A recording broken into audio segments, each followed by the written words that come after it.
வணக்கம். நான் கலையரசி.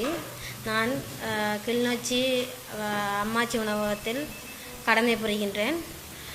அம்மாச்சி உணவகமானது பெண்களுக்கான, அதாவது பாதிக்கப்பட்ட பெண்களுக்கான வாழ்வாதாரம். அது ஒரு அரசால் இயங்குகிற ஒரு கடை, ஒரு உணவகம். அந்த உணவகத்தில் பெண்கள் பாதிக்கப்பட்டு வெளியே போகிறார்கள், பெண்கள் கண்ணீரோடு வெளியே போகிறார்கள் என்றால் அந்த கண்ணீருக்கு பின் காரணம் அரச ஊழியர்கள் என்றால் அந்த கடையை பெண்களுக்காக வாழ்வாதாரம் சொல்லி உருவாக்கணும். அது அரச ஊழியர்களின் வாழ்வாதார கடை என்று தொடக்கி விடலாம். ஏனென்றால் இந்த கடையில் 48 பெண்கள் வேலை செய்த கடை. அதாவது அம்மாச்சி உணவகம் வடமாகாணத்தில் முதல் தரமான கடை. 48 பணியாளர்கள் வேலை செய்த கடை. இன்று அதில் ஒரு 10-15 நபர்கள் தான் பணிபுரிகிறார்கள். அந்த 10-15 பேர்களுக்கு தொடர்ச்சியாக வேலை செய்கிறார்கள். அவர்களுக்கு ஒரு வாழ்வாதாரம் தேவையில்லை. அவர்கள் எல்லாரும் வசதியாகத்தான் இருக்கிறார். அவர்களுக்கு கண்டிப்பாக வாழ்வாதாரம் தேவையில்லை. ஏன் அவர்கள் அந்த இடத்தில் வேலை செய்கிறார்கள் என்றால் அவர்களுக்கு அந்த அரச ஊழியர்களோடு ஒத்து போனபடியால் அவர்கள் அந்த வேலையை செய்கிறார்கள். நாங்கள் ஒத்து போகவில்லை. நாங்கள் நியாயமாய், நீங்கள் தவறு செய்கிறீர்கள், நியாயத்தை கேட்டபடியாக நாங்கள் எல்லாரும் வெளியே போயிட்டோம். இன்றைக்கு அந்த வெளியே போன பெண்கள் எல்லாம் வேலை இல்லாமல் கஷ்டப்பட்டு கொண்டு அடுத்த வேலை என்ன செய்யணும், எந்த வேலைக்கு போகிறது, வீட்டில் பிள்ளைகளை எப்படி பார்க்குறது, குடும்பத்தை என்னென்று கொண்டு போகிறது என்று ஒவ்வொருத்தரும் கண்ணீரோட அழுக அந்த பாவத்தை வேல் தேடி கொண்டிருக்கணும். நாங்கள் ஒரு பாதிக்கப்பட்டிருக்கோம், இப்படி ஒரு பிரச்சனை நடக்குது, நீங்கள் அதை தீர்த்து வைங்கொண்டு அவங்கள்ட்ட போனால் நான் சொல்கிறத நீ செய், இல்லாட்டி உங்களை செய்ய முடியாத நீ வேலையை விட்டு போகலாம். அதுக்கு மேலெடுத்து கொண்டே கொடுத்து அவர் சொல்கிறார், எங்களுக்கு தெரியும்.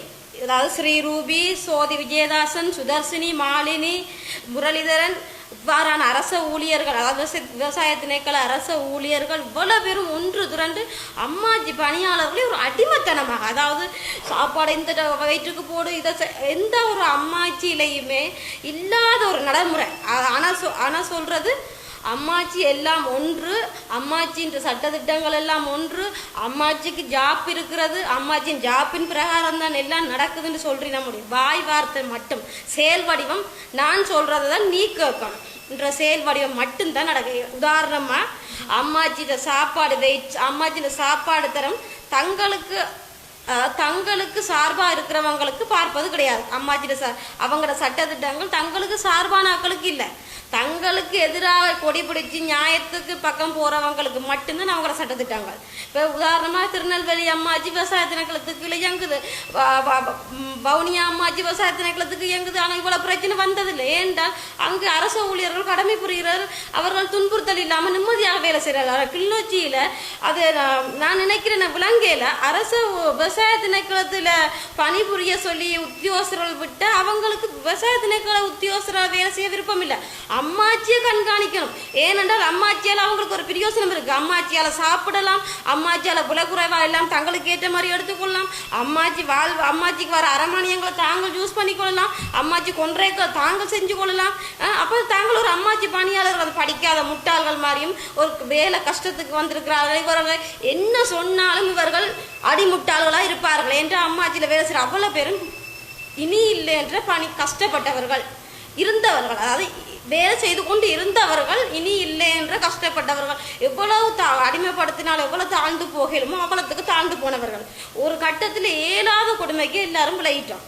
இன்றைக்கு இருக்கிற அவ்வளோ பேருக்கும் நல்ல ஸ்ரீரூபி சொல்றா, தான் உருவாக்கணும், தன்னால தான் வசதியா இருக்கணும், தன்னால தான் இன்னும் வசதியா. இது ஒரு பெருமையான விஷயம் இல்லை. பாதிக்கப்பட்டவனை கீழே விழுத்தி போட்டு வசதியா இருக்கிறவனை வசதியாக்குனா அதுல என்ன பெருமை ஒரு அரசு ஊழியருக்கு இருக்கு?